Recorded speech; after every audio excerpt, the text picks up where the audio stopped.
Hello everyone, চলে এলাম আরও একটি নতুন ব্লগ নিয়ে। তো থাম্বনেল দেখে বুঝতেই পেরেছো কোথায় যাচ্ছি। চলে গেছিলাম জিয়াগঞ্জ থেকে 25 টাকা করে টিকিট কেটে কৃষ্ণনগর মায়াপুর যাওয়ার জন্য। তো এখানে দেখতে পাচ্ছ প্রচণ্ড ভিড়। তারপরে বহরমপুর যাওয়ার সাথে সাথে ট্রেন ফাঁকা হয়ে গেছিলো, আমরা সবাই জায়গা পেয়েছিলাম। আর বহরমপুর থেকে জামাইবাবু উঠেছিল, আর সেখান থেকে পুরো চলে গেছিলাম স্টেশন কৃষ্ণনগর। তো সেখানে নেমে কিছুটা হেঁটে গিয়ে টোটো স্ট্যান্ড পেয়েছিলাম। টোটোতে 30 টাকা করে চলে গেছিলাম হুলোর ঘাটে।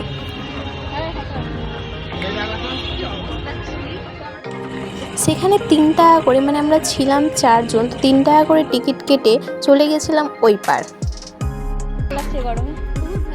ঘাট পার করেই কিছুটা হেঁটে গেলেই পেয়ে যাব মন্দির, কিন্তু আমরা বাচ্চা ছিল সাথে, তার জন্য গেছিলাম টোটোতে করে। আর টোটোতে করে নিয়েছিল 5 টাকা করে।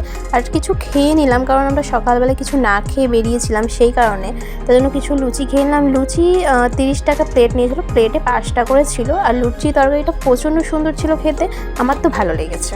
তারপর সেখান থেকে বেরিয়ে চলে গেছিলাম হোটেলে, আর হোটেলটির নাম ছিল নিউ হোটেল মায়াপুর। তোমরা এখানে কন্ট্যাক্ট নাম্বার দেখতেই পেলে।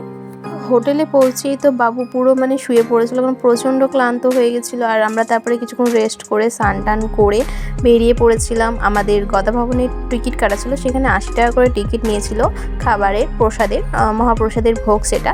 কিন্তু এর কমও আছে, এর বেশিও আছে, তোমরা নিতে পারো। রুমগুলো খুবই ছোটো ছোটো থাকার জন্য আমরা 2টো রুম নিয়েছি, কারণ একটা রুমে সবার হতো না।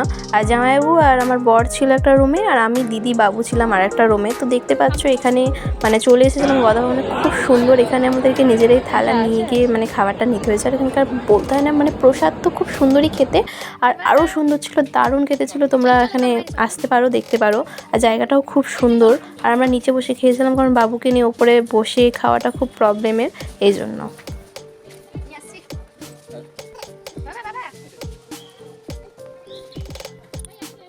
আর এখানে আমরা একটা ভুল করে ফেলেছিলাম, যে দুপুরবেলার দিকে আমরা গোপী ড্রেসটা পরে নিয়েছিলাম, কারণ প্রচণ্ড রোদ ছিল, রোদের মধ্যে থাকা যাচ্ছিল না। এটা আমাদেরকে রাত্রে পরতে হতো, কিন্তু কি করব বলো, খুব পরার ইচ্ছে ছিল। রাত্রে ভেবেছিলাম অন্য একটা ড্রেস পরবো, এই জন্য। আর তোমরা যে জায়গাটা দেখলে না, ওখানে প্রচণ্ড হাওয়া দিচ্ছিল। তারপরে আমরা চলে এসেছিলাম আমাদের নিজের রুমে। তো সেখানে একটু আরাম করে কিছুক্ষণ পর আমরা বেরিয়েছিলাম সন্ধ্যে আরতি দেখার জন্য। আর এই যে জায়গাটা দেখছো না, এই জায়গাটা 24 ঘন্টা হরিনামের জব হয়। আর এই লাইনটা দেখছো, এটা হচ্ছে আরতির লাইন। প্রচণ্ড ভিড় ছিল, আমরা তো মোবাইল রাখতে গেলে আর পেতামই না মনে হয় জায়গা। এই জন্য জামাইবাবু আর আমার বরকে দিয়েছিলাম ফোনটা রাখতে। আমি, বাবু আর দিদি প্রথমেই গেছিলাম, তারপরে জামাইবাবু আর ও গেছিলো। আর ভেতরে তো ফোন অ্যালাউ ছিল না, এই জন্য আরতির মুহূর্তটা আমি শেয়ার করতে পারলাম না তোমাদের সাথে। কিন্তু এত সুন্দর লাগছিলো যে ওখান থেকে বেরোতে ইচ্ছে করছিল না, কিন্তু কি করবো বলো, বেরোতে তো হবেই আমাদেরকে। আর সন্ধে ছিল, 5টা থেকে লাইন দিতে হচ্ছিলো। আমাদের অত দেরি হয়ে গেছিলো বলে আমরা 6টা কি 6:30টার দিকে গেছিলাম। তারপরে কিছুক্ষণ দেখার পর বেরিয়ে চলে এসেছিলাম। আর তারপর রুমে যাওয়ার জন্য গরম জল করলাম, কারণ বাবু তো দুধ খায়, এবার ও গরম জল না হলে তো হবে না। তারপরে আমরা তরকা রুটি নিয়ে নিয়েছিলাম। তরকা রুটিতে আমি খেতে পারিনি, আমার ভালো লাগেনি পার্সোনালি। আর তারপরে ঘুম থেকে উঠে সকালবেলায় লুচি খেয়ে নিয়েছিলাম সেই দোকান থেকেই। তারপরে চলে গেছিলাম একটু গোশালা দেখতে, কারণ আমাদের আগের দিন গোশালাটা দেখা হয়নি, এই কারণে।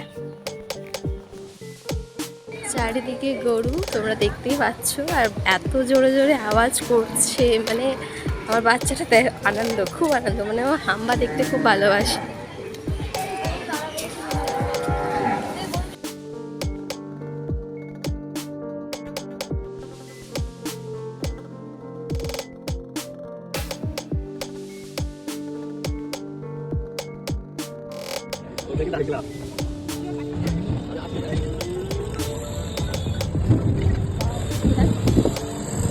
তারপরে চলে গেছিলাম স্টেশনে, টোটো ধরেছিলাম, হুলোরহাট গেলাম। তবে কৃষ্ণনগর স্টেশনে পৌঁছিয়ে সেখানে ট্রেন ধরেছিলাম, কিন্তু তার আগে খেয়ে নিয়েছিলাম এখানে পরোটা আর ডিম আর ঘুগনি। তো ভিডিওটা দেখে ভালো লাগলে লাইক, কমেন্ট, শেয়ার, সাবস্ক্রাইব করে দিও।